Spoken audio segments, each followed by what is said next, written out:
ঈমান হারাবার প্রমাণ সমাজের পাপাচার। আমরা ঈমান যে হারিয়েছি, আমাদের মা জাতির অবস্থা দেখলে বুঝি আমাদের ঈমান নাই। ঠিক নয় কি?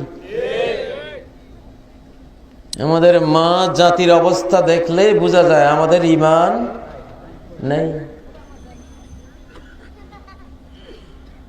পাঠাও, উবার, কতগুলি কোম্পানি বেরিয়েছে, মোটরসাইকেল ছেড়েছে।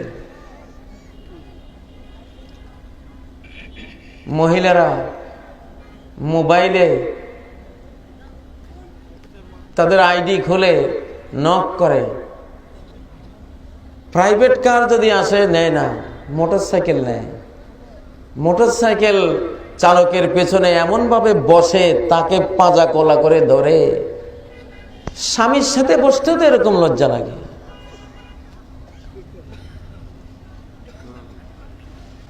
ঢাকায় দৃশ্য দেখি, ও ভাইয়েরা,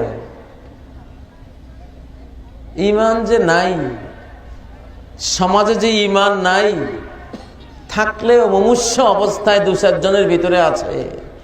ম্যাক্সিমাম ঈমানদারের মধ্যে যে ঈমান নাই, অজু গোসলের ওয়াজ করে আমার কি লাভ হবে?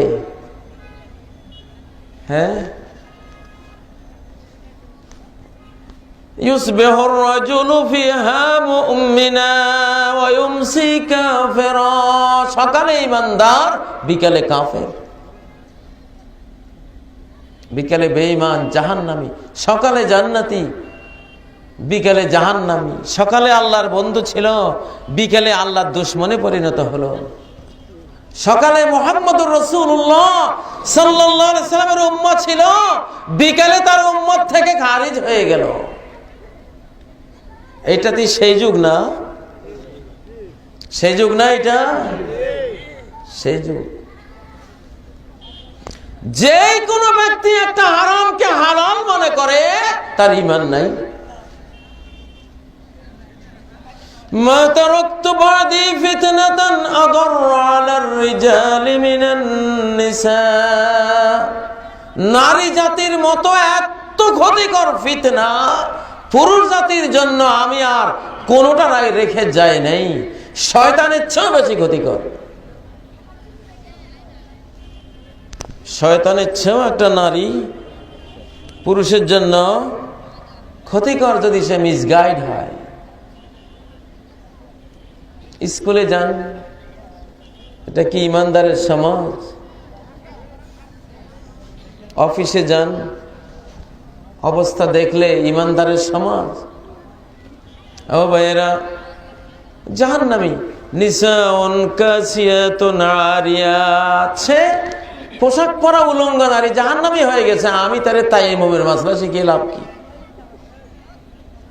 তারা আমি তায়াম্মুমের মাসলা শিখাচ্ছি, তারে আমি ওযুর মাসলা শিখাচ্ছি, তারে আমি ডান হাত আর বাম হাতের মাসলা দিচ্ছি, তারে আমি বিতির নামাজ তরিকা শিখিয়ে দিচ্ছি। ও তো কাফের বেঈমান, জাহান্নামী হয়ে গেছে। রাসূলুল্লাহ সাল্লাল্লাহু আলাইহি সাল্লামের জামানায় তার ঘোষিত রায় সে জাহান্নামী। নিসাউন কাসিয়াতুন আরিয়াত, পোশাক পরা উলঙ্গ নারী, তার কোনো নামাজ, রোজা, হজ, উমরা, যাকাত কিচ্ছু আল্লাহ নেবেন না, কিছুই নেবেন না। তুমি আগে হিজাব ধরো, আগে পোশাক ঠিক করো, আগে নারীত্ব ঠিক করো, আগে ইজ্জত আবরো তুমি ঢাকার ব্যবস্থা করো, তারপরে তোমার লগে কথা। ঠিক নয় কি? ঈমান নাই, ওয়াজ করে কি লাভ হবে?